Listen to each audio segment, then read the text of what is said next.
We're going to start just with some brief introductions. I may have mentioned this already, so both of us are coming from the United States. I work both as a professor of school and community psychology at North Carolina State University.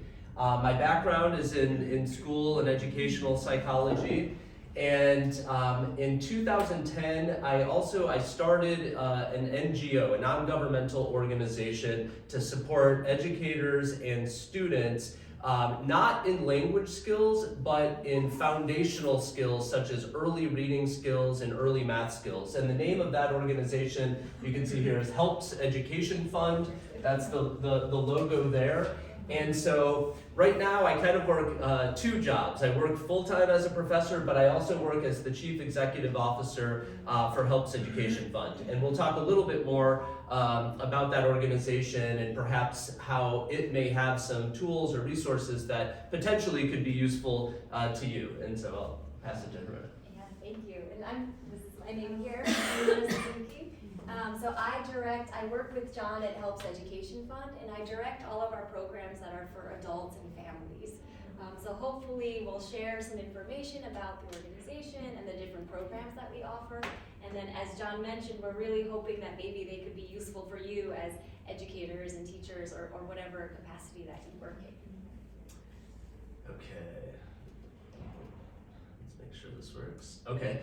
So first, we unfortunately do not speak Uzbek or Russian, but we are trying, so Ravat, as best we can. We're trying to learn some words and phrases, but just to start with a big thank you for first off to you all to be here today. And we're hoping we can share some information, learn from you, and in a couple of hours, get some good information together. We also wanted to just say a thank you again to the American Councils for International Education and specifically the Uzbekistan Business Leaders Program. So Gulruk actually couldn't be here today, but Gulruk is here in the photo. And this is actually a photo that I think I took the photo, and these are some other team members from Helps Education Fund. Here's Haruna on the corner. And Gulruk was was selected as a fellow for this Uzbekistan Business Leaders Program. And based on her background in social entrepreneurship, as well as business administration, and also a background in education, she came to the United States and studied and worked with us in May of this past year. So she was with us for about 3 weeks. And that was really the start of this collaborative conversation about the possibility of working, in a collaborative way between the United States and our organization, as well as perhaps with groups in Uzbekistan. And so that's what ultimately brought us here. And the American Councils for International Education really liked our idea and helped to support us being able to come here and talk with educators like yourselves. Okay, so the goal for today is we're going to get to know each other. That's partly why we wanted you to write your names on the card, so thank you for doing that. We'll get to know each other, we'll introduce our organization, and then this slide is a little bit different. We've been talking with a lot of different educators, and depending on how much time we have in a day, we've done things a little different. But what we're going to do today is say a little about Helps Education Fund, and then I'm going to introduce one of our programs that we offer from Helps Education Fund, and that is called our Helping Early Literacy with Practice Strategies, or HELPS program. And it's not specifically a program for language acquisition, but it is a program for literacy and reading. And we know that when individuals are learning another language, of course they're also learning to read and speak in that language. And so I'll share some information about that.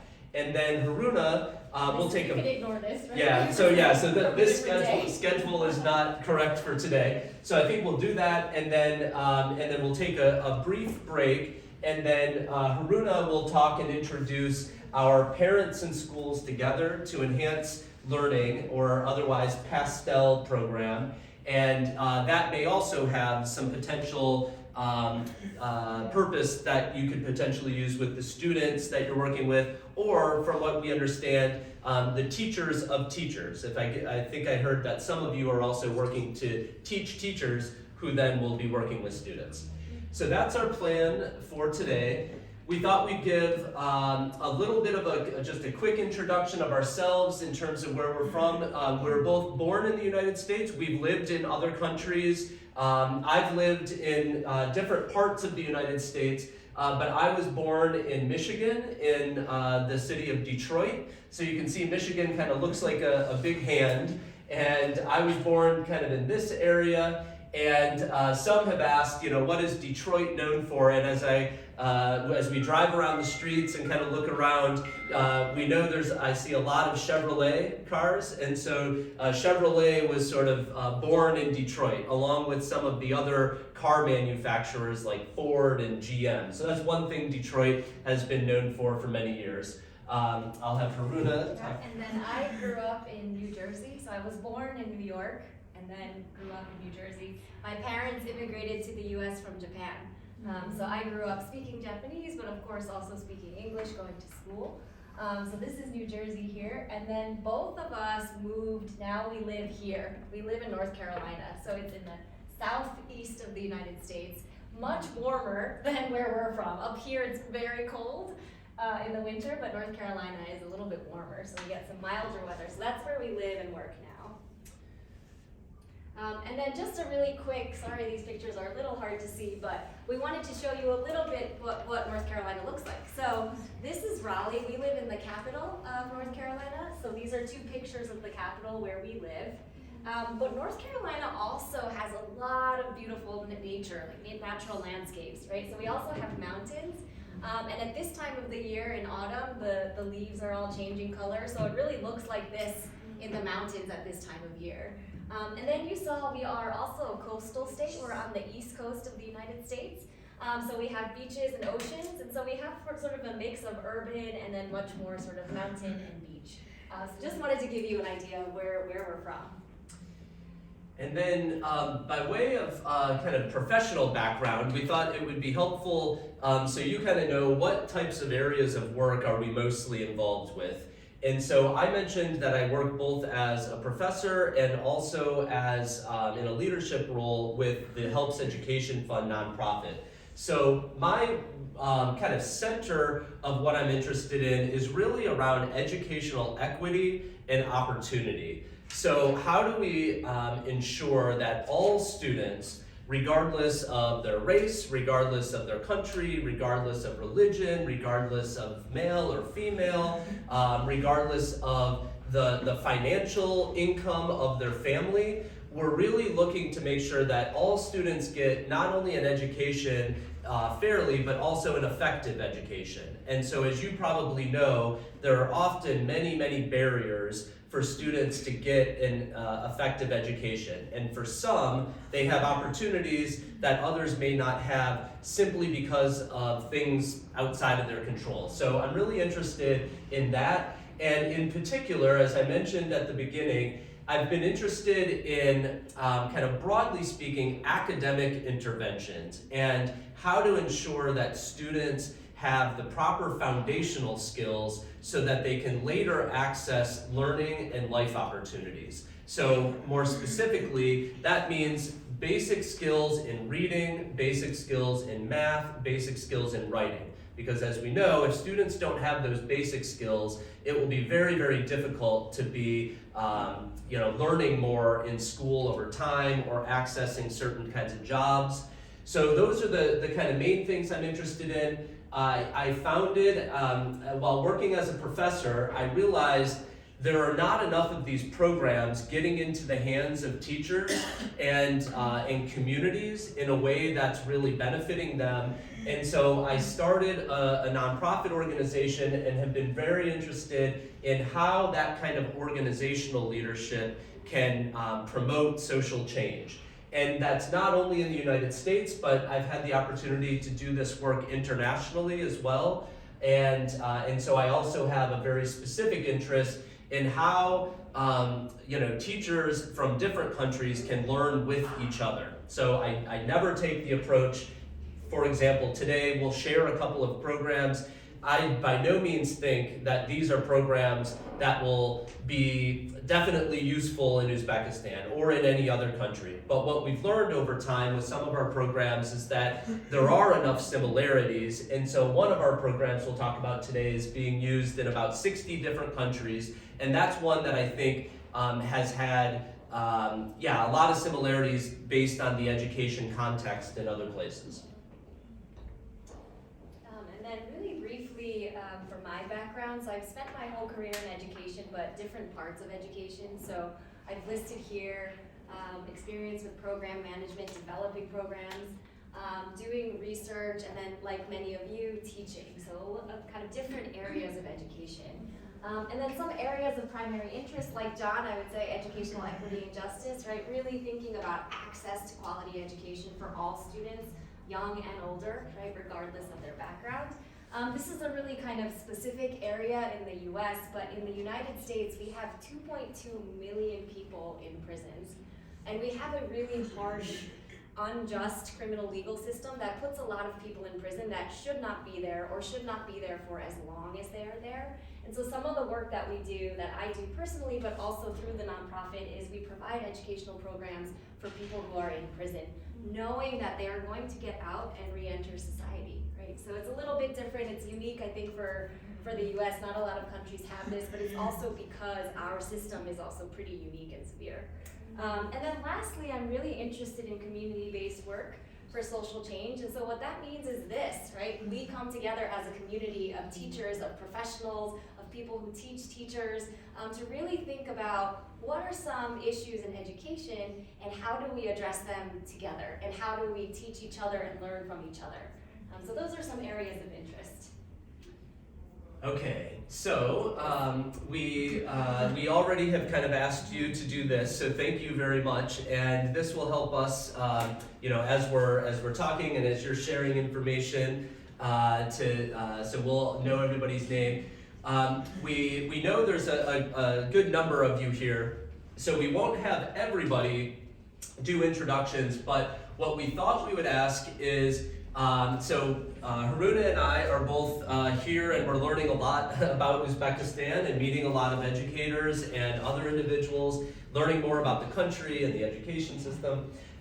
We would love to know if maybe a few of you would be willing to introduce yourself, name the ages of the students that you work with, and then maybe share something that you really love about teaching. It could be something you find particularly challenging about teaching, or if you want to simply let us know if you're from Uzbekistan. I know not everybody is from Uzbekistan, but I think in our group so far, most people are from here. We would love to know what region you're from, and if there's anything in that region you suggest for us to go see, we would love to do that. We've thus far spent our time in Tashkent, a little bit of time in Naboui, and then also in Bukhara, just a little bit of time there. But we know there's a lot of other amazing parts of Uzbekistan, and no better way to learn than from those who are from those regions. So I guess would a few of you be willing to introduce yourself?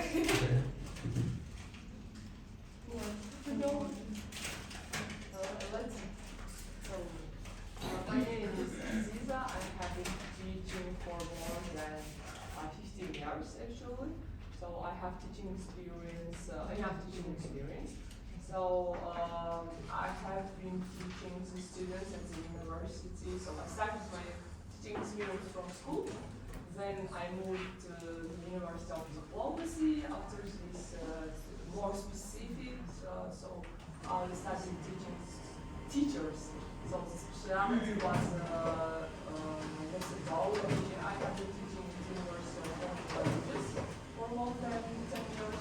Then I moved to private sector. Now I'm learning students at the private sector, the private learning center. And I also teach their students, or not students, the teachers of this learning center. I'm really interested in teaching both students and teachers. And when our previous president established a law to change the system, because it was old-fashioned, like Soviet Union system, teaching only grammar and translation. Now the system totally has changed. We were in this floor, and I taught many teachers, university teachers, to introduce this system, this curriculum, and now I guess has totally changed and still is changing. And the thing I love is the challenge.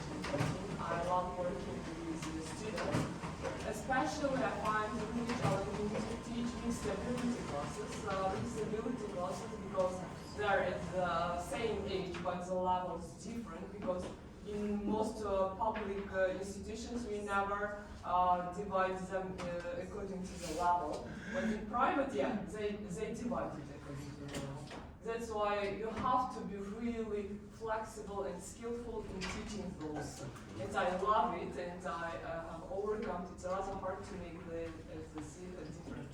But I love to teach. The thing I love most in teachers because they're eager to learn, and they whatever you teach, they got it. I love it. So that's something. Yeah, thank you, Asisa. What are you from Uzbekistan? Tashkent, I guess all of us from Tashkent, yes. Capital city, yeah, Tashkent. I advise you to visit the Samarkand. This is also like Bukhara, yes. It's ancient city, a lot of historical monuments, so you will see really awesome place. Samarkand is like Bukhara, I think, so cool. Okay. I love this Bukhara, Samarkand. And they're really appealing to tourists, yeah, and the most tourists come to visit Bukhara and Samarkand. It's ancient city, it's really awesome. Yeah, well, we You will never regret, it's worth it. Yeah. Wonderful, thank you. And yes, so we spent a little bit of time in Bukhara, and I would agree with you. It was amazing, and so yeah, I think Samarkand is next. Okay, thank you again, Asisa.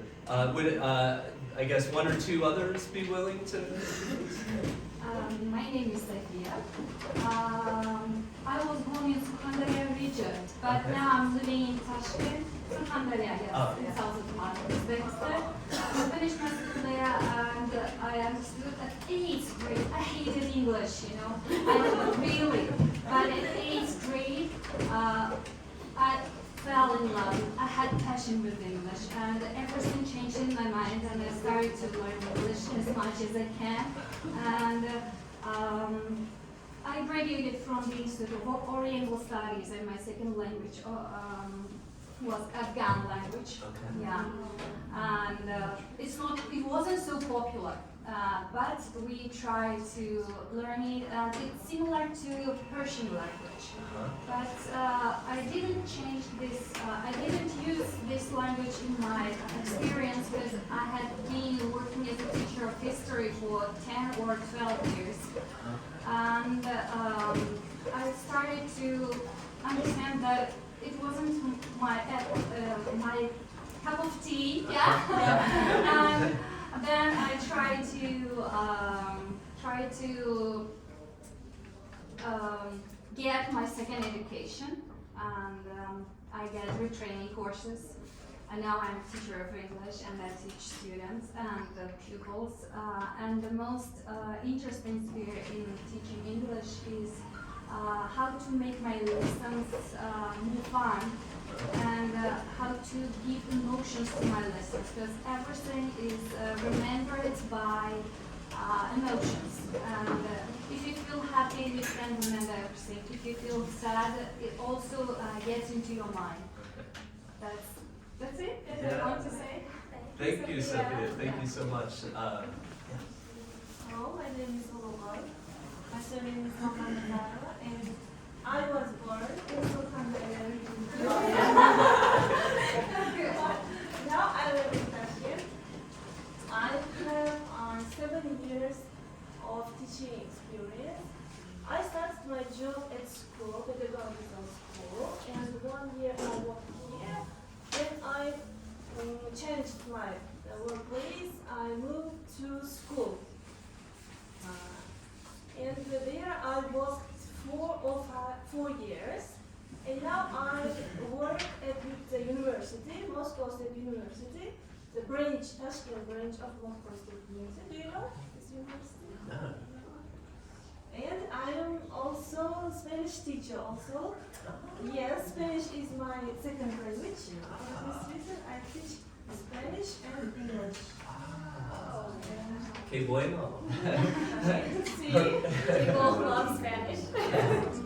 Uruguay, thank you so much. And actually, so Haruna, Haruna and I both speak Spanish, but I was going to say to Sophia's point, in 8th grade, you mentioned that you hated English, so similarly, when I was in middle school, I did not want to learn another language, but later, as an adult, at probably 26 or 27, I sort of fell in love with Spanish and trying to learn Spanish, and so that's I guess a second language that I've learned. Muy bien.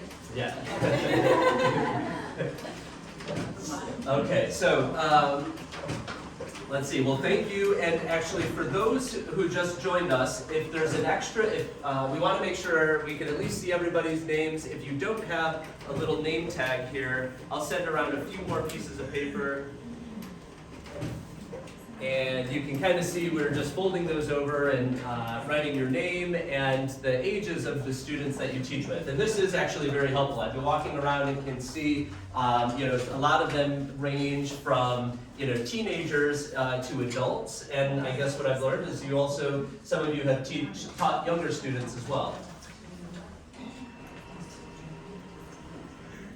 Yeah, okay.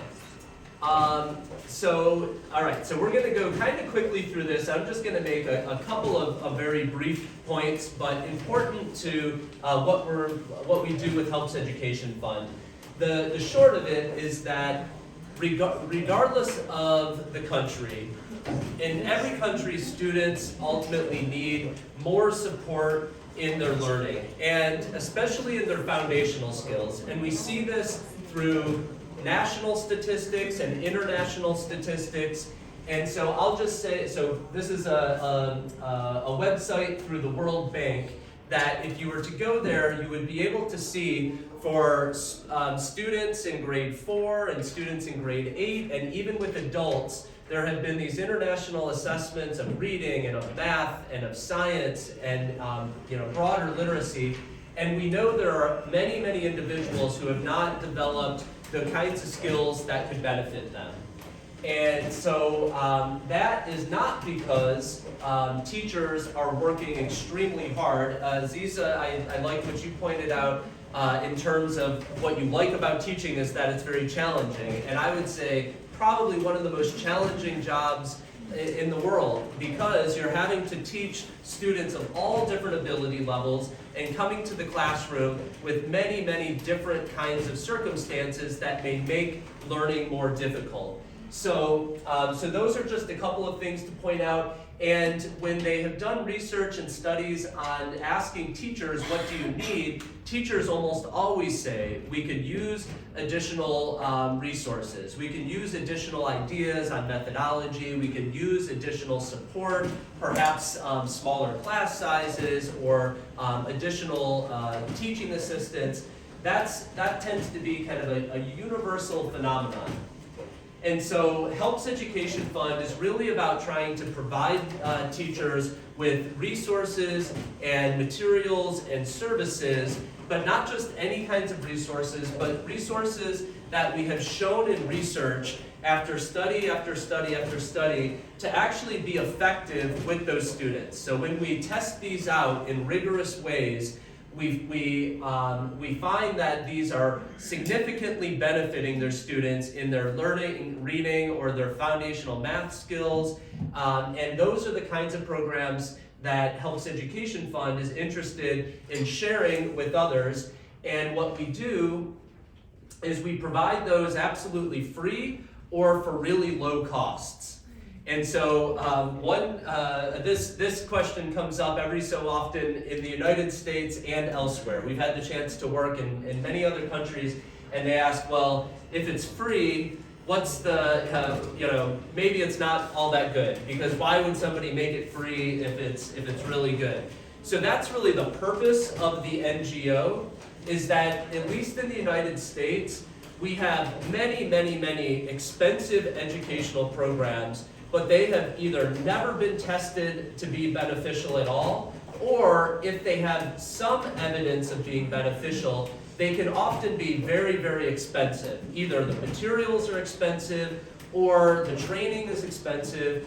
And what we're aiming to do is to break down that barrier to educational equity by providing those programs for free or for low costs. And so several of our programs have been nationally and internationally recognized as effective, and so we make them free because it's a social justice issue. It's a matter of providing that support. We started as an organization with $0 and 0 staff and really just a lot of committed volunteers. And over the years, we've now grown to a team of about 40 individuals. We're continuing to grow, and we offer, at this time, 11 programs and 6 services. And we're going to talk with you a little bit today about 2 of our programs, HELPS and Pastel. And John's already sort of touched on a lot of these things, but these are really the primary goals of the nonprofit organization. And so as we've been talking about, and as is probably many of your goal as educators, we of course want to improve education for students, right? And students of all ages. And again, this piece around educational equity, just ensuring that all students have access to education. And doing that, as John mentioned, by making sure we remove any financial barriers. So it should not be that someone cannot have an effective education because they can't afford it. This is why we really try to create programs that are not only high quality, but again, that free or low cost is really, really key to make sure that people are able to access these high quality programs. And then everything that we do is really about collaboration, right? Through our nonprofit work, we can't do the work we do without collaborating with teachers, without collaborating with school directors, with families, with parents, with all sorts of researchers, all sorts of different people. So that part is really important to the work that we do and why we're so excited to be in Uzbekistan and meeting people from different institutions in government, private sector, teachers, etc., to really think about education together. Okay, so that was just kind of a little overview about us and the organization that we are coming from. What we're going to now do is talk about this particular program. As I said before, this is an acronym for Helping Early Literacy with Practice Strategies, and this is a program designed to support students in a real specific way, and we'll talk about that in a moment. So we're going to just start by talking about some kind of key concepts related to the HELPS program, talk about the types of students who could potentially benefit from it, and then we'll talk about, if you're interested in learning more about the program, how to do that after today. So we don't have enough time today to learn how to use all of the instructional strategies in the program, but we're going to, I'll show a demonstration video of what that looks like, and we'll talk about how you could potentially get more of that information later. I'll also point out that today you'll see a demonstration video, and we'll talk a little bit about what the program looks like. This is an image of the cover of the book that is the instructor's guide, sort of the teacher's manual.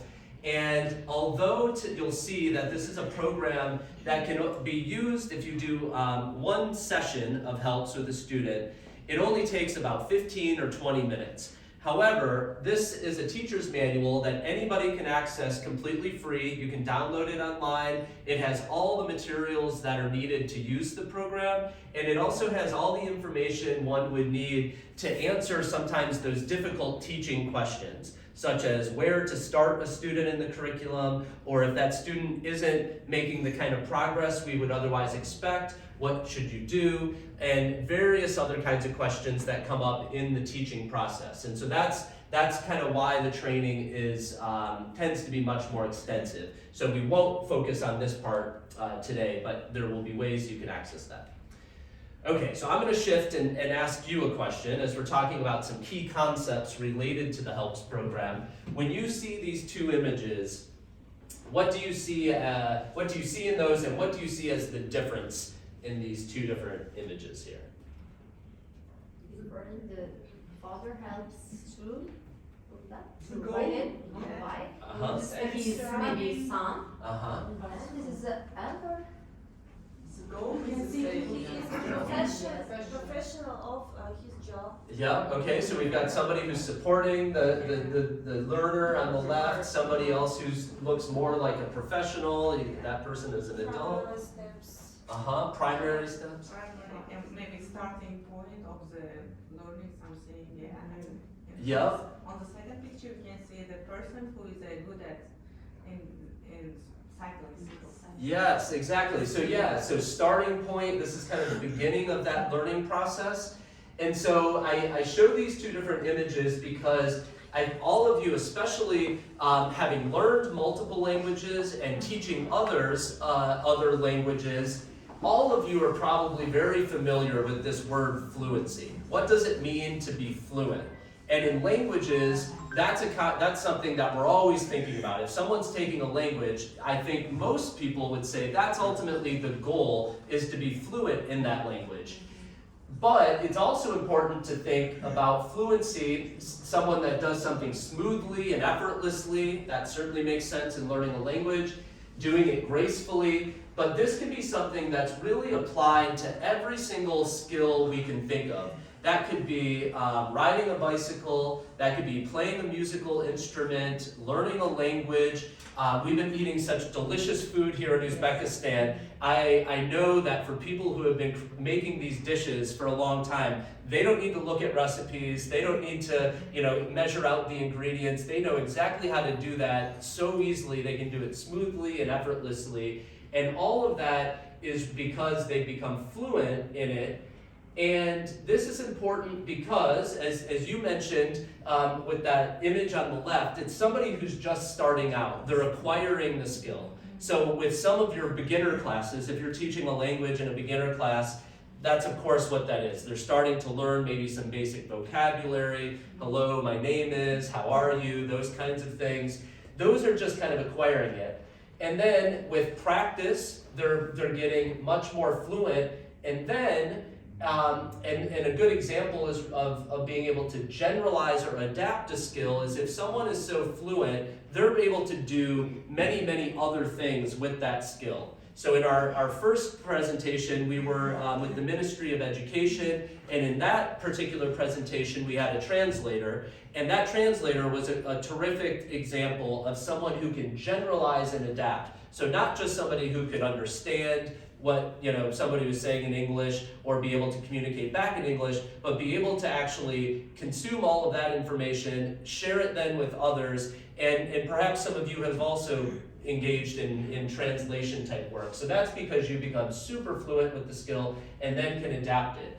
So that is related to pretty much every skill, and that includes reading fluency. So the HELPS program is really about supporting students specifically with their reading fluency.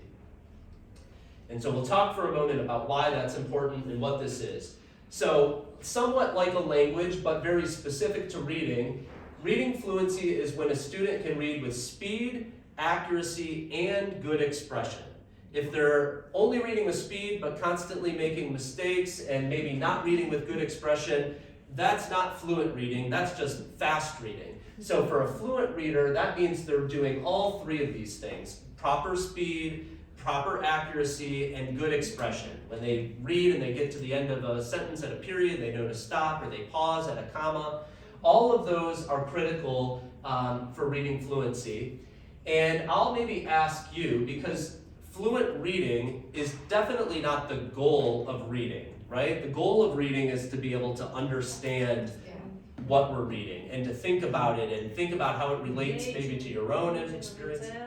Yep, to be able to tell somebody about it, to be able to critically analyze it, think critically. Interpret information. Adapt that information, use that information. So that's the goal of reading, is comprehending and using all of that. But fluency is a key foundational skill. And in the United States, we know that there are many, many students, US and other countries, that don't develop that. So I'll ask you, why is fluent reading so important? If it's not the goal, why is that such an important component of learning to read? That is because the getting information, what whatever you do, you just get information, you have to interpret and use and apply. That is a fluency. Whenever you read and you can comprehend the information, and sometimes information is hidden, you have to analyze and catch it. That's why it's really important in studying it, because I guess it is a base, it is a fundamental base. That's why fluency is really important. Especially it's really even important in studying at the higher level, tertiary education, because you have to do something, you have to meet the deadline. That's why it's really key. I guess it's till the end of your life. Without reading, how can you get information? Even though you find now the young people try to get information through the internet. However, they should analyze if it is true or not, if it is reliable or not. That's why this information, really reliable information, you can find in written version in books. Yes, so I think you hit two really key points there. One is around that fluency. If you don't have that fluency, you're really going to have a difficult time comprehending. And I'll just give you an example. If I was trying to read, if I was still acquiring those basic kind of what we would call decoding skills, I'm trying to figure out how the letters and sounds go together to sound out a word. If I was reading this and I was reading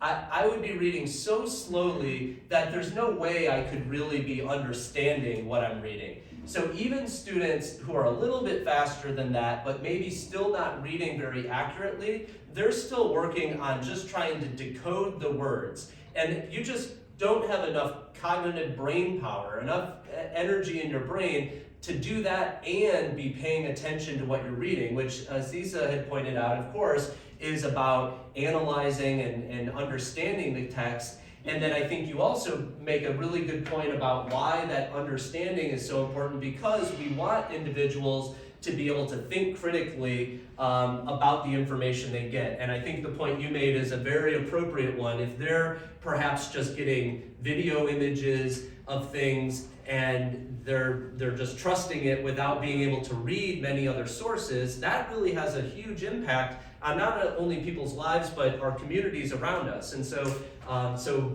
reading is going to be critical for that, and fluency is a key stepping stone to reading comprehension.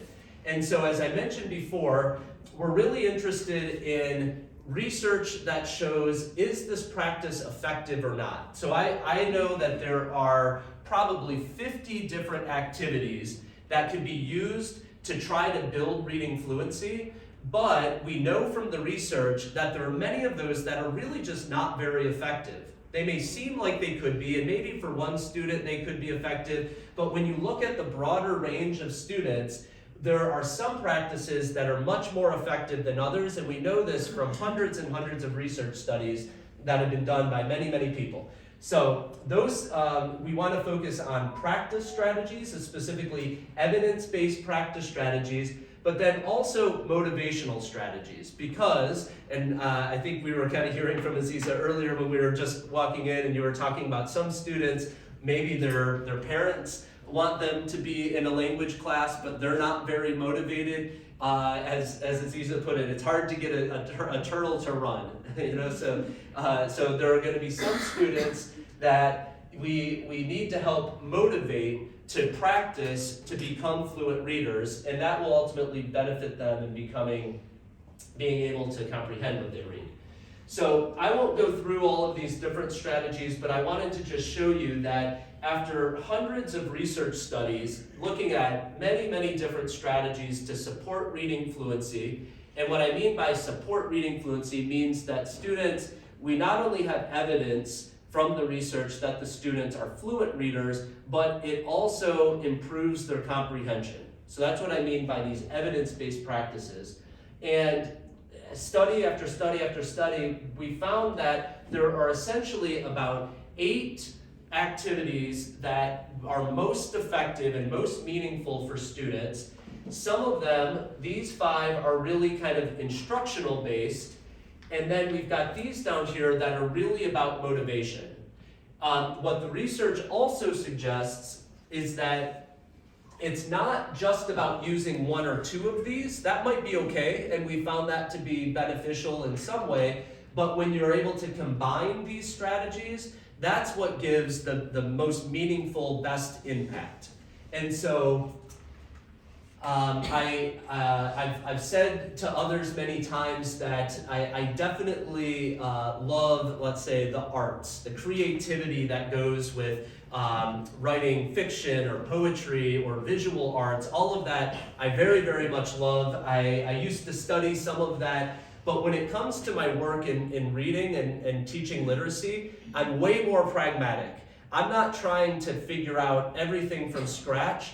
What I'm really interested in is taking decades and decades of research and seeing, okay, if these strategies are effective, but teachers aren't really familiar with them and they may not know how to use them, or it's harder to access them, then I'm interested in trying to create a way for teachers to be able to quickly get those materials, and we can provide training in a reasonable amount of time to help them do that. So the Helps one-on-one program incorporates those 8 strategies, and we have a program that allows you to do it in person.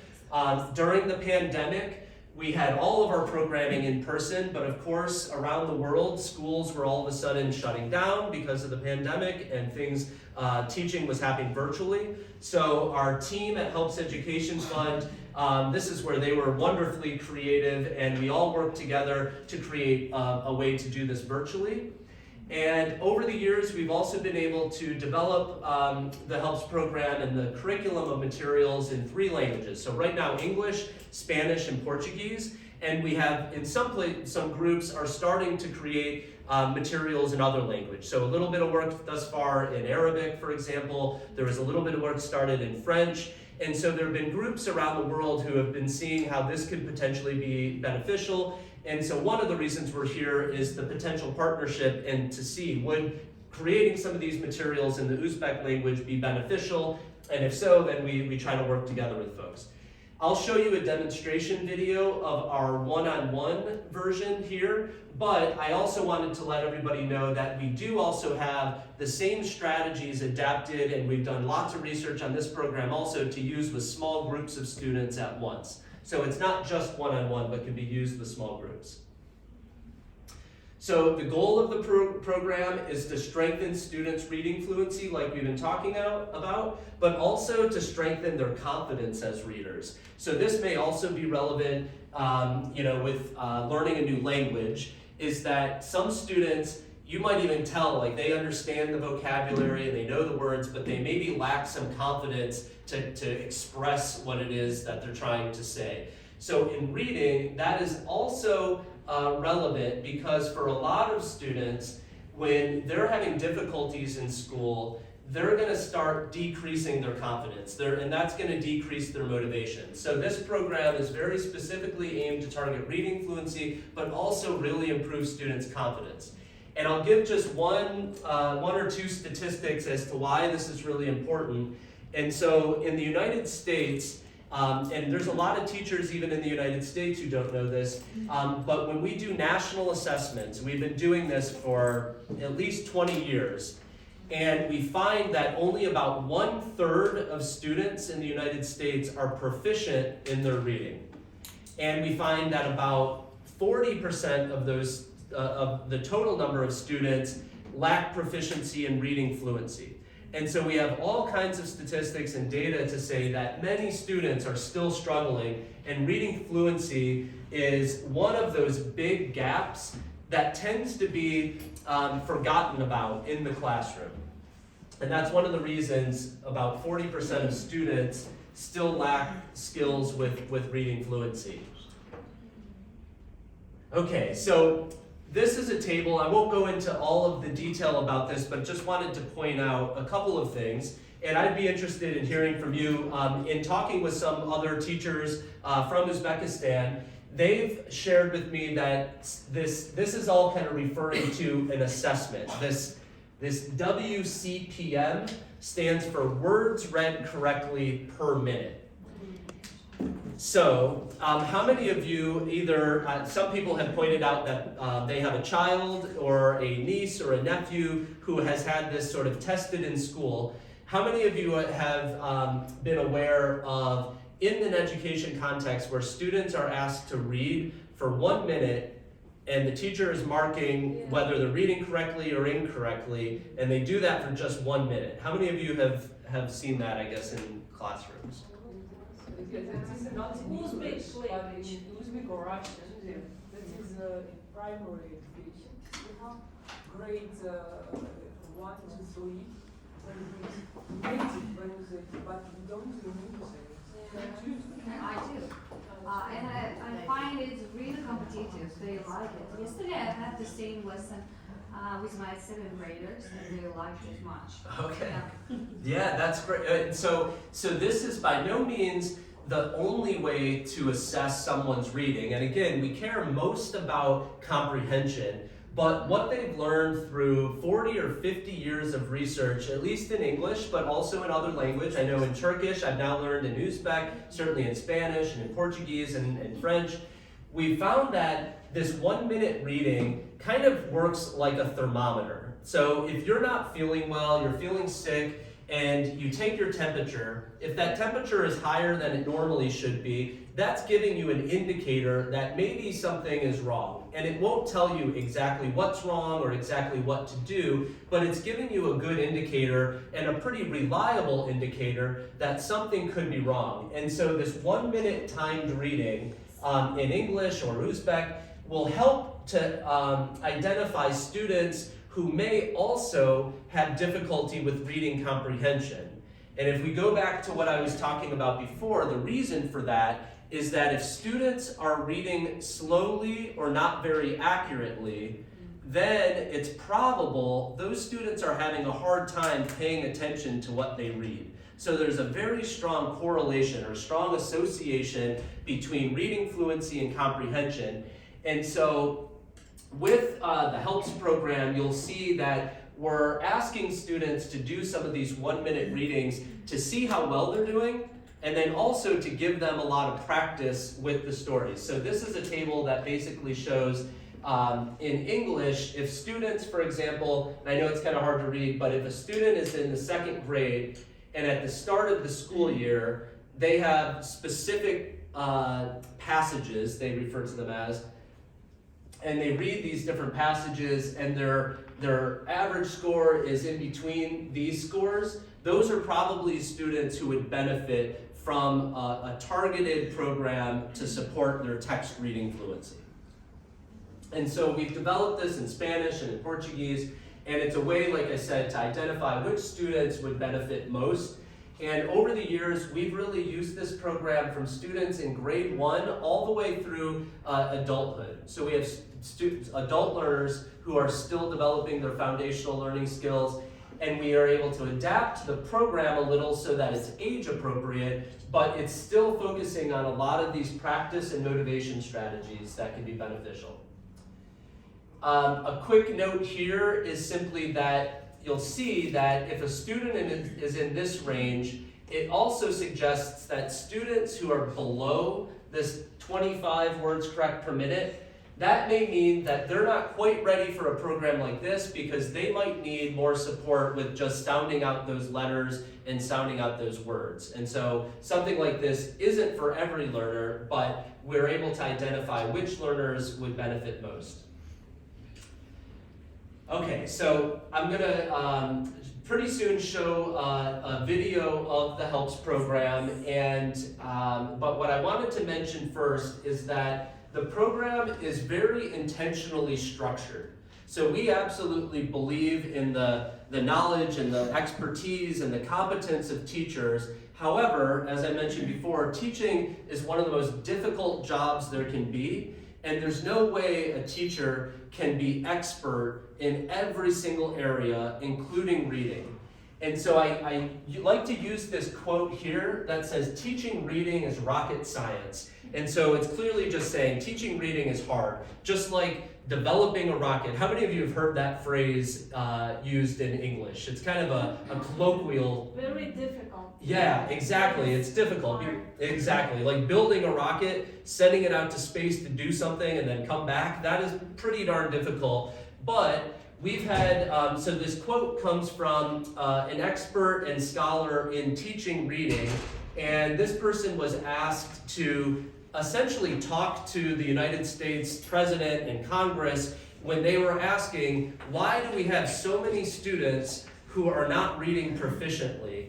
And one of the points was that teaching is way harder than people believe that it is, and we need to do way more to support our teachers because teaching reading is like rocket science. And so I agree with that. And so the HELPS program, we've developed, and you'll see it only takes about 15 minutes, but it took us about 5 to 7 years of research and development to get this just right. So teachers don't have that amount of time to work through all of those details, and so everything is intentionally structured to support students, which then supports the quality of the interaction between the students and the teachers.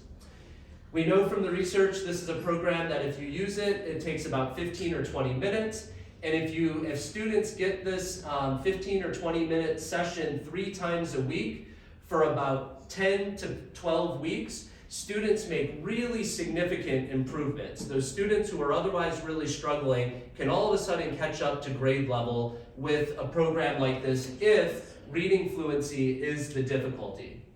And you'll see in the video, the student in the video, his name is Sam, and you'll see Sam is going to practice passages from the HELPS curriculum, but it's important to point out that what we found through all of this research, and certainly from research from other individuals, is that as students become fluent with these passages the student is practicing, they then can go on and read other material much more proficiently and comprehend that material much more proficiently. And so that's what we found in our research.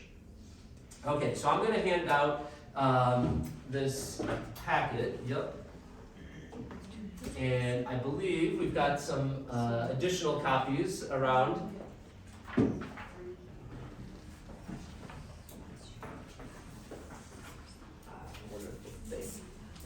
And in fact, actually, oh, you've got them all set, perfect. And it's perfect that they're not stapled because I'll have everybody pull them apart. So you've got them exactly how we want them. You could tell, but I feel. Yeah, you read my mind. Yes. We are all the same way. Exactly.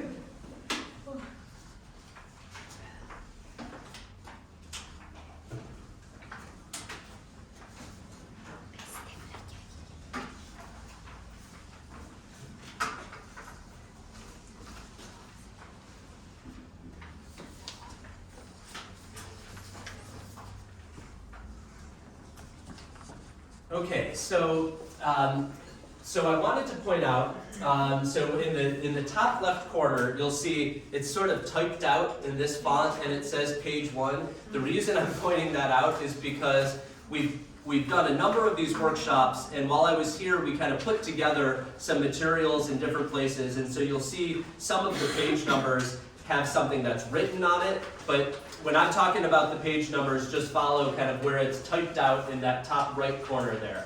So on page 1, you'll see that this is what we call our flow chart. And this is something that when a teacher is using the HELPS program, they have this in front of them along with what you can see on page 3, which is our scripted directions. So I'll have you put both of those pages right in front of you so that you can follow along with the video, and I think that helps to kind of understand how the program works a little bit better. You should rip off. Some of the people have it stapled. Oh, yeah, so if you have it stapled, go ahead and just rip off page 1. You can pull that off, and then it's a little bit easier to have these 2 pages kind of sitting right next to you on your desk.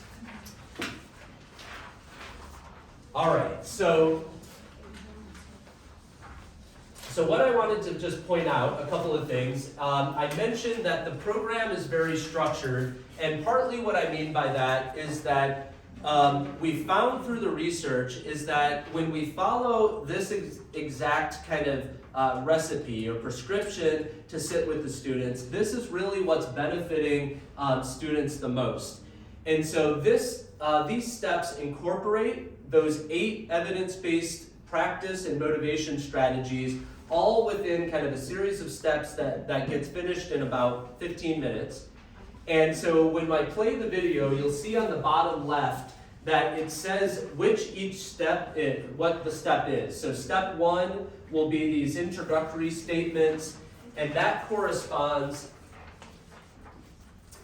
with your scripted directions, and you'll see then that I'm reading to Sam, and it says, okay, Sam, you're going to do some reading with me today.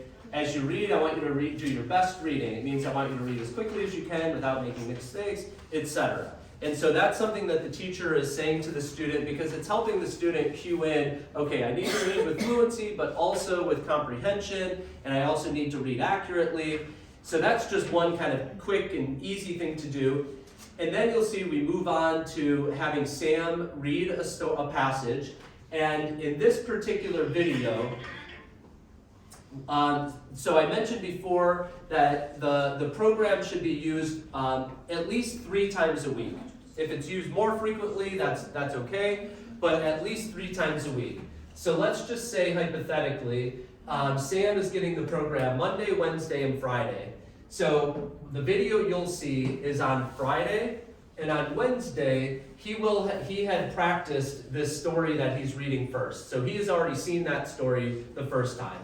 So he's going to practice it again. I'm going to ask him step 3 to tell us a little about that, and then you'll see that in this video, Sam meets his reading goal, and you'll see at the very bottom, these are the goals that are associated with a program like this in English. We know in Spanish and in Portuguese, these numbers are a little bit lower because of just the number of syllables in common words in Spanish or Portuguese. So we're accounting for all of those factors. And so Sam is a 2nd grader, and you'll see that he reads more than 100 words correct. He makes 3 or fewer mistakes, and he's able to tell me what he remembers about the story. And that means he meets the reading goal, and then we're going to do steps 4A, 5A, 6A, and down the sheet. So for this video, all the stuff on the right-hand side isn't relevant. So you'll just follow the left-hand side. So as you're kind of following along, you can follow along on your flow chart, and you can see with each of the directions I give him, you'll see that I'm reading the things that are bolded, and you can kind of see it has like a shaded highlight on there. Those are the things that I'm reading for the directions. And then while you're watching, maybe just jot down any notes or questions that you observe about the activity. Any questions before I begin? Okay. As you can without making mistakes, and try to read with good expression. Like you normally do, like I do when I read to you. So much for do we need to connect to here?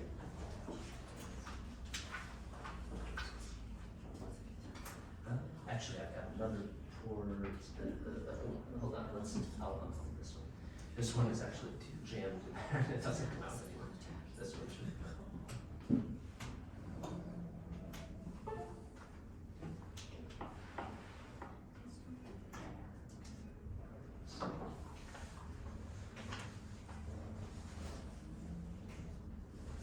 Yeah. So across the page, and I'll help you with ones that you might struggle with. And you can start when I say begin. Ready? Begin. Today my family is having a yard sale. At first, I thought a yard sale meant that people were going to buy our front yard. I was sad about this because I like to play with my friends in the front yard. But my mom later told me that yard sale means we are going to sell. We're going to sell things. We don't use anymore. She said we will put these things on tables in our front yard. Then people from our neighborhood will look at them and possibly buy some of these things. Mom and Dad put a lot of old stuff on the tables. They set out cloths. They set up clothes. They set up clothes. Okay, good. Stop right there. Yeah. Excellent job. Excellent job. Now I'm just gonna flip this page over. Now what I'd like you to do is tell me everything you remember about that story that you just read, and try to tell me everything you remember in the correct order. Okay? So first that boy thought that the yard sale meant that they were gonna sell their front yard and pick it up and sell it to someone. And he thought that was sad because he liked to play in his front yard with his friends. But later, his mom told him that that the yard sale meant they were gonna sell old things on tables in their front yard. And I think that was what I could remember. Yeah, all right, excellent job, Sam. Very nice work, and I like that you got the humor in that too, because that was kind of a joke that the kid didn't know that they were really going to sell things on the yard and not sell over. Good. All right, excellent job. And I have some very good news to share with you. You once again met your reading goal today. All right. So let's see. You read. Holy cow. You read 108 words that time. You went way past your goal. You had 2 mistakes, which means you had 106 words correct and reading in just 1 minute. So let's show you on your chart here. That means you went all the way up from here. Look at this. All the way up to 106. That was fabulous. Very nice work. Okay, and now what that also means is that we're going to go on to the next story. Okay? So just like we've been doing, I'm going to have you start here and read this story. Let me flip to my page. All right. And I am ready when you are. Ready? Begin. We have new neighbors. Mom and Dad say that my brother Tim and I should go over and play with the little boy and girl. Yesterday, we went over to play with them, but they were not very nice. Nicole wouldn't let them play with her dolls. She wouldn't even let me read one of her books. Her brother Ben said that Tim couldn't play with his cars. But Ben was not even playing with his cars. When we told Mom and Dad, they said that we should invite Ben and Nicole over to our house and share our toys with them. Okay, stop right there, please. Excellent work. All right, so now what we're going to do is we're going to practice some of the difficult words in that story, okay? And those were kind of hard because this was the first time you just read that story, all right? So read this after I do. Let's see. This here, her name is Nicole. Nicole wouldn't let me play. Read that for me, please. Nicole wouldn't let me play. Good. Again? Nicole wouldn't let me play. One more time. Nicole wouldn't let me play. Excellent job. Okay. And we noticed down here too, you see her name Nicole is there and other places also. So you made a mistake on that one, but we just practiced it there. What we're also going to do, even though you didn't read this incorrectly, you read all the words correctly, but we're going to practice it because it's a difficult one. Okay, let's read this. But Ben was not even playing with his cars. Okay, let me read it first and then you read it. But Ben was not even playing with his cars. Okay, now you read it. But Ben was not even playing with his cars. Okay, again. But Ben was not even playing with his cars. Good, one last time. But Ben was not even playing with his cars. Good, and I'd like to see that you're reading the story rather than just saying it. I can see that you're looking at the page. Very nice job. Okay, now I'd like you to go ahead and read that story for me again, please. Ready? And begin. We We have new neighbors. Mom and Dad said that my brother Tim and I should go over and play with the little boy and girl.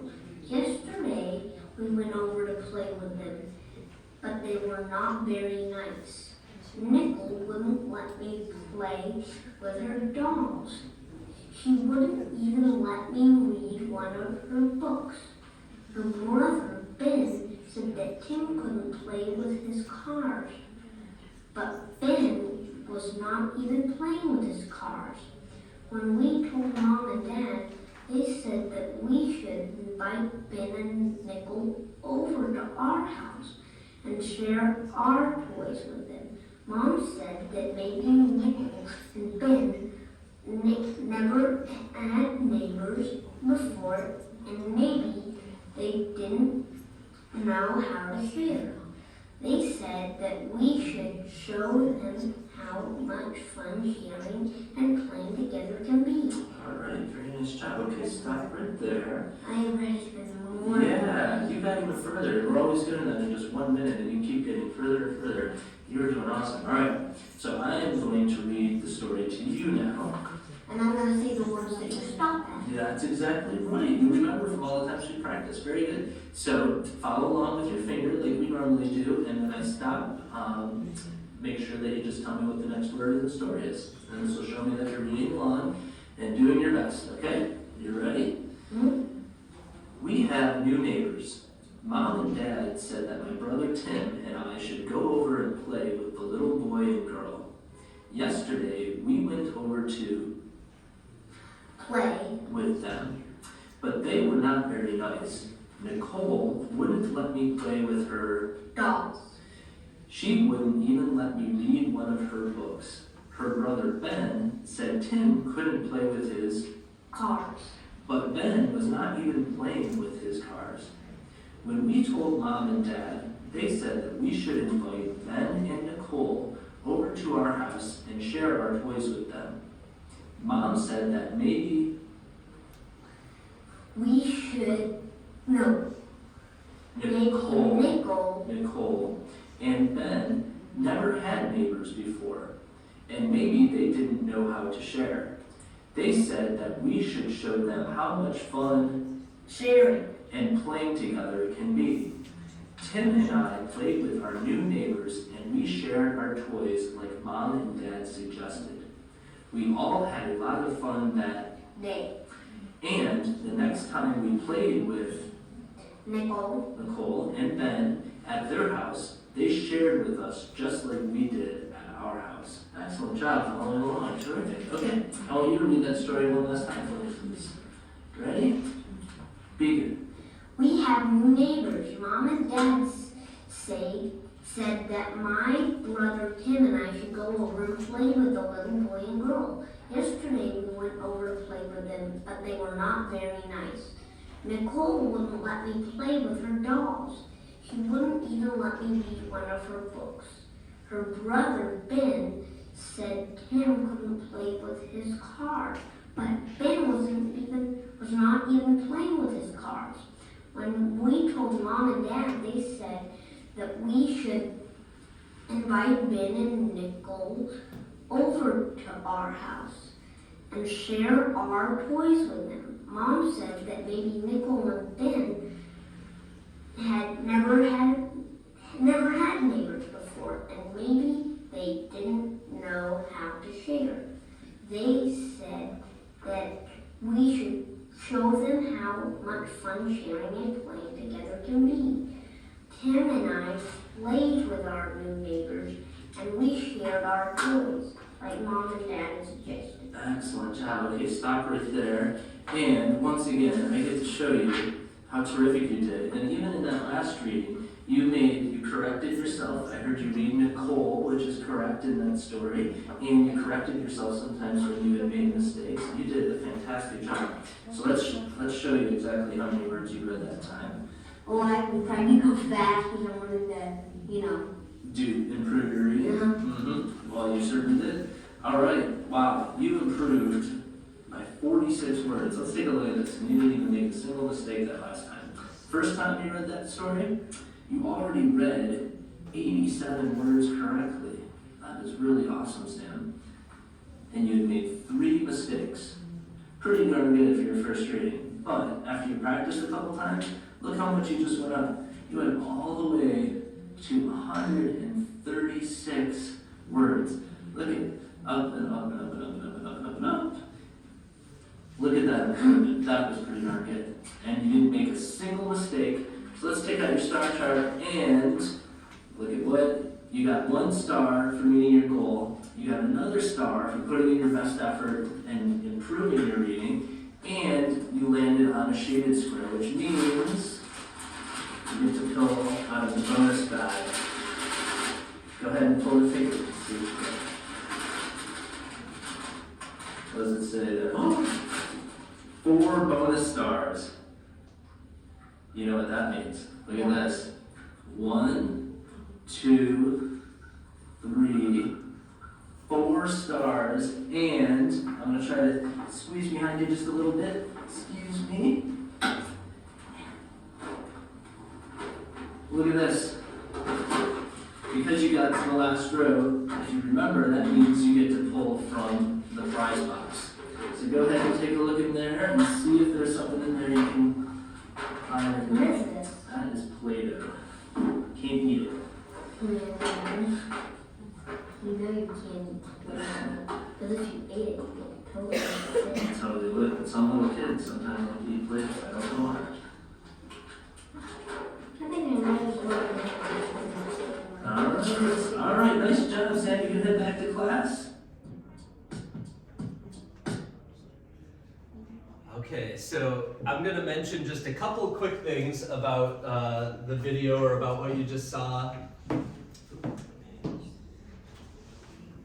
Just back in, and then I'd love to hear anything that you saw. Let's see. So I'll just keep it here for now. So that last part, you saw that Sam was able to pull something out of the prize box. So I always like to emphasize for teachers that the purpose of the program certainly is not about earning prizes or getting rewards, but that's a pretty critical part. Having something to motivate the students can be a pretty important critical part of it. And so that star chart and prize box system works really well for that. And in Sam's case, he got really lucky. So if you look on the, it's on page 4.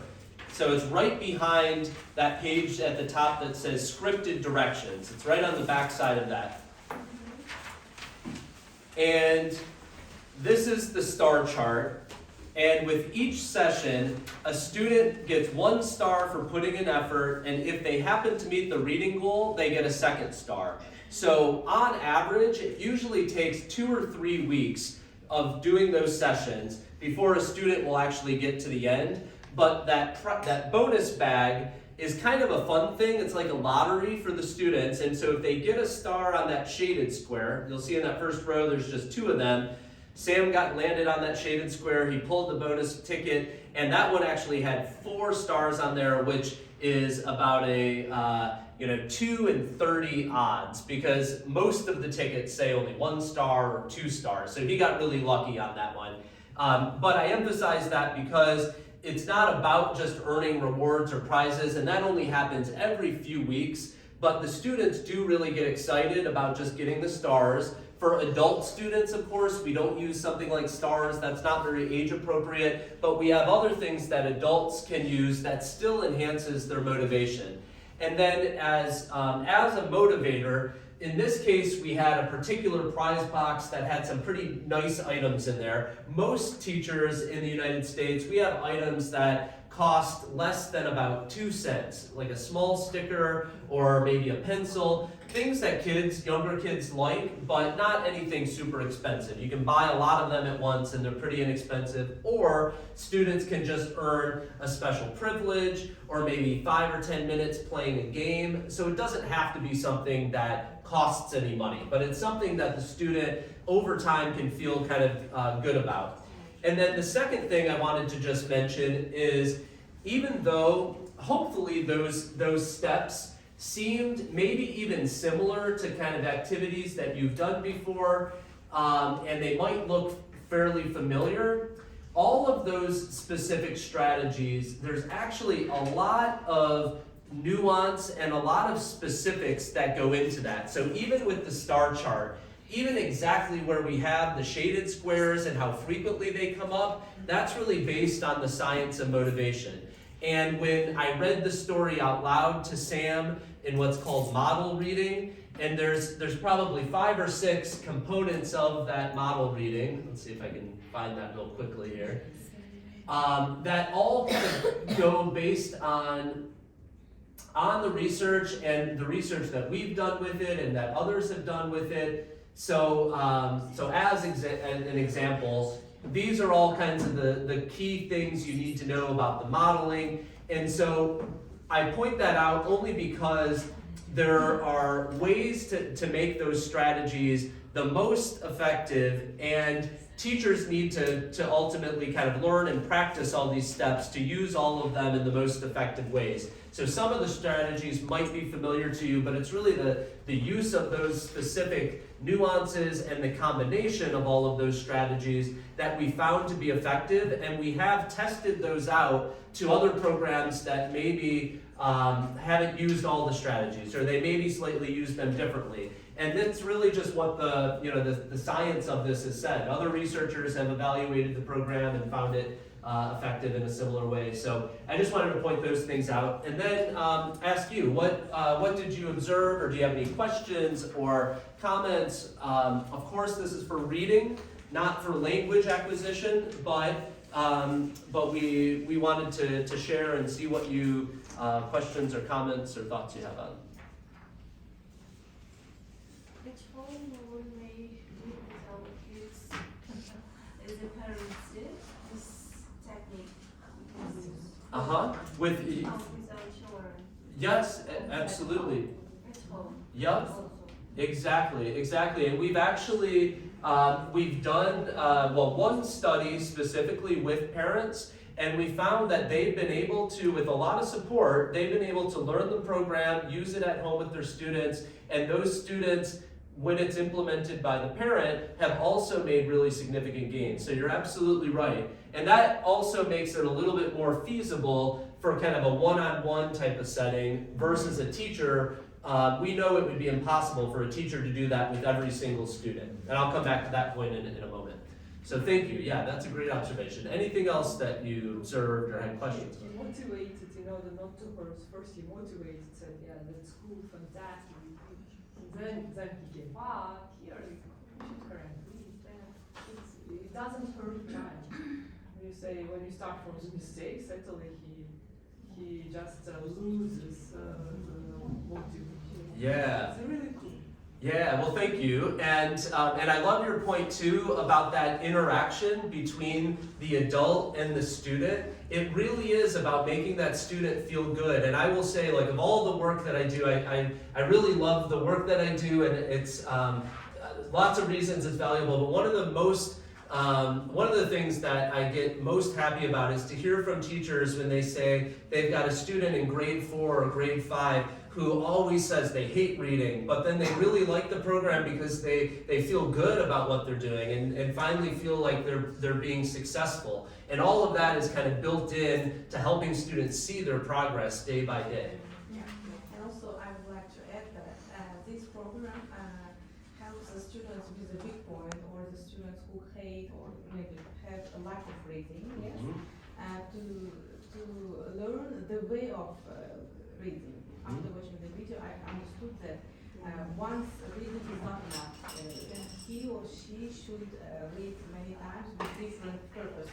And in this case, maybe after that he will fully understand the main ideas and the main plot of the reading. Exactly, and I love how you phrase that, is that students need to read oftentimes for different purposes, and that's one I had mentioned before. that reading fluency in the United States and other places kind of gets neglected because teachers, understandably, they want to focus on maybe sounding out the letters and making words, and then they want to focus on comprehension. But this is specifically a reading for a focus on fluency, and you're absolutely right. And so I love how you phrase that. It's reading for a different purpose, and in this case, just for those 15 minutes, it's about fluency. Thank you so much. Yeah. You know, one thing, just because many of you are teaching older students and even adults, so we have staff at the nonprofit that use this with adult students, and it works really well. So it's not just for kids. Like, you can just imagine if there's an adult who's really trying to still work on their fluency, it works really well, and we see a lot of improvement when adults use this also. So just something to keep in mind, because many of you, it looks like, really teach older students, and it's just as appropriate for them as well. Especially if you are learning foreign language. Exactly, Yeah. if you're not a native English speaker especially, right, it can be very helpful. Yeah, I will say too, as an adult learning Spanish, we were kind of developing the program. I was using it for myself to get some of that repetition, and to give another example of where, the research that's out there can really help to make decisions about things or know how to test it. So the fact that students are practicing 3 times, there's actually a bunch of research specifically about just how many times students should practice in a way that's going to be beneficial, but doesn't become too much to be too boring. Because if we just had a student sit down and practice, that might be okay for a week or 2, but students are going to get really bored with that. So it's all kind of designed to take the benefits of what we know from the research, but to also make it something that's engaging. Sophia, I think you had your hand up. I'm sorry. I like this structure, and I definitely say that I will apply it with my students. The really perfect examples, and as a drilling, it was the interaction between the teacher and the student. So when we see the example how to read it, and we repeat it several times, pupils don't count or don't see letters. They see the total word, and it's just the pictorial word, and it can read much faster and faster every time. Exactly. And that's such an important point, because that's ultimately what we're doing. So when we're reading, and if we're fluent with that language and we're reading it, we're not sounding out all those letters. We're reading, sentences at a time really fast, and that way we can understand what it is. And many students, they kind of need to get to that stage. And so this is a program to help them with that. Any other questions or comments? One thing that I'll point out is, we know, as I said before, this isn't something that many teachers would be able to use with every student in their classroom. And so it really depends on the context. And so I've had the opportunity, for example, to talk with educators in Tanzania. And I use that as an example because in many of their classes, they had 60 to 80 students in a classroom. And so, but what I was always, inspired by, and the same experience has been true here in Uzbekistan, is that teachers have said, all right, I know I can't use this every student, but I know that if I maybe worked with these couple of students, and then maybe we have older students, like high school aged students, secondary students, maybe we could get them to learn how to use the program, and they can use it with younger children. And so teachers, I think, are incredibly resourceful to think how to make this work. And we were thinking about that in developing the program. And in this particular program, we've trained not only professional teachers like yourselves, but we've, like I said before, we've trained parents. We've trained individuals who just want to volunteer in their community, maybe 1 hour a week. So we've had corporate partners, so people who work at a bank or at a hospital, and they get an hour for lunch, and they say, you know what, I'd like to tutor. And if we get a number of those individuals, we've had hundreds of them use our virtual program. So they can sit in their office, and we've got a student in a school who maybe has access to a computer, and they can provide tutoring that way. We've worked with hundreds and hundreds of university students who are learning pedagogy, And so they're able to learn the program, practice with students, and then they know how to use it with their own students in the future. So, and then as I mentioned before, we do have these same strategies set up in a way that teachers can also use with small groups of students. So there's really those two different programs. But I mentioned that because there's a lot of options and kind of ways to be versatile with how it gets used and who uses it. Yeah, also you can adapt material, not for kids, just for adults. Mhm. Something with moral, yeah, you can do it, and they will They either learn by work. heart. Yes, you can take After 3 times, they learn by heart. And This was then in next my time they model. read automatically. Yeah. Yep. Even they practice each other Uh-huh. And by this, yes. By maybe these yes, strategies. you can do in this way. Stronger one will do with younger one. You will just facilitate. exactly. Their work can Yeah, exactly. And sometimes what they might refer, pairing work or peer tutoring is sometimes what they. Yeah. So, and especially if you're working with adults, this actually could be something that they learn both how to use with another adult, but it's still benefiting them as they go through that process. There was just another point that I was going to make, and then I lost it. I know what it was. So this was an example where you saw Sam, he was practicing in this particular video, 2 different stories. So the goal of the program is not to get Sam just good with these stories, but what's embedded within these stories are the most common words that students will experience in the English language. And they come up in the form of a story. So the kids are learning how to read all of these words faster and faster and faster in context. And so that's largely why after they have about 10 weeks or so of the program, they can now pick up completely different material, a book on the shelf of a library, and be able to read that faster and better, and be able to comprehend it because they've been getting that practice in this really structured, systematically developed curriculum. And what I mean by that curriculum is our, we have specific passages, and there's 100 of them. Let's see.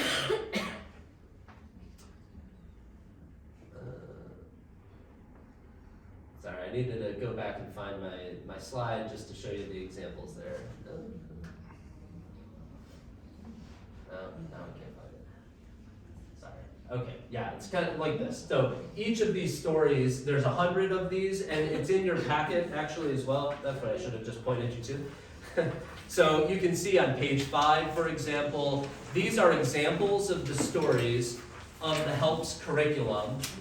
And I intentionally put in there a couple of them. So if you look at this one, for example, this story is called The Bookstore.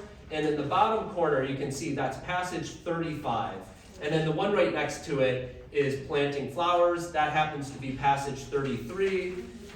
And if you flip the page, you can now see passage 99 and 100. So these are the last 2 in the curriculum. And we tested out all of these passages with hundreds of students to learn which of them are most difficult for fluency. And so it's never going to be exactly the same level of difficulty for every student, but in the curriculum, the stories are mostly appropriate from a student who's in grade 1 up until approximately grade 5. And you can see that they get quite a bit more difficult with the words that are in there and the complexity of the story. So yeah, and that's all, of course, for native English students. So if you're working with adults, I would say these stories at the end of the curriculum still might be too difficult if it's somebody who's just learning English. It depends on the level. Exactly. So we also just kind of based on that level, today was really just, the goal was to introduce you to the program. And you may remember that I showed you that image of the HELPS program, and it was the cover of the teacher's book. So in that teacher's book, one of the other things that we train teachers how to do is to use a very, very brief assessment to find out where in the curriculum would students benefit most. So you don't have to guess within that 100 passages where to start the student. There's actually kind of a developed and tested way to know, okay, this student should start at number 25, this student should start at 50, etc. All right, so let me go back. I think I have just like one or two kind of final comments, unless you have any other questions. Well, actually, yeah, I think it's mainly just to say, if you have any additional interest, I think what we'll probably do is send an email out to everyone and just say, please let us know if you're interested in learning, like to attend a training. And then what we need to do is kind of figure out how many teachers are interested, and then we'll figure out a way to make that happen. So one option might be that we offer an online training. So we have a number of, in addition to myself, we have other staff members who provide a lot of trainings, and we can do those online. So we have a 10-hour time difference, but I'm confident we can figure out how to make that work. It's not impossible. So that's one option, and then we are just about to launch our online training module where teachers can actually go at their own pace and learn the program, and there's practice activities and little quizzes to make sure the teachers understand the content. So I'm thinking that for any teachers who are interested, those would probably be the options. And the only thing that we'll ask is that if you're interested, that teachers would say, okay, I'm committed to spending the number of hours needed to learn the program, because it does take probably a good 3 or 4 hours to learn the basics, and then we actually provide some coaching. So we have a person who can join virtually while you're working with a student. If you have a computer set up next to you, our coach can join via Zoom or Google Meet and be able to provide feedback and answer questions. And that's part of training for every single teacher who gets that. They get coaching sessions. All right, so those were the main things that I wanted to share about the HELPS program. Does anybody have any other questions or comments or?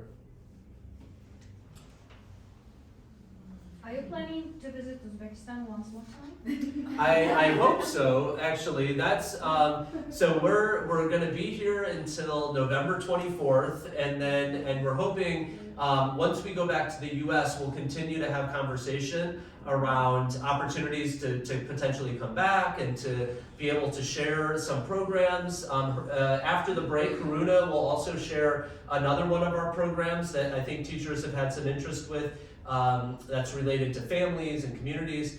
And my hope is yes. That's a long way of saying I very much hope so. So if so, will you have opportunity to attend our lessons offline or give your sessions offline to our teachers or students as well?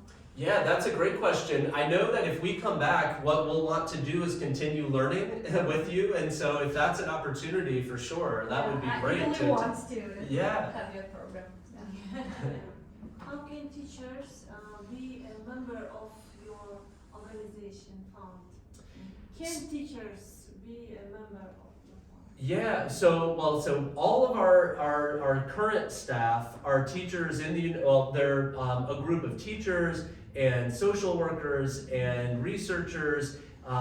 What else? I guess that's kind of that's most of them. So and those individuals right now live in the United States, but as we continue to grow, we are going to be looking to see if there are opportunities for other teachers to get involved. And so in the short term, we have many teachers who even volunteer for an hour a week or 2 hours a week. So that's one way, but we hope in the future, if there's a way to offer this programming more systematically in Tashkent or other parts of Uzbekistan, then we will be looking to hire teachers. Thanks.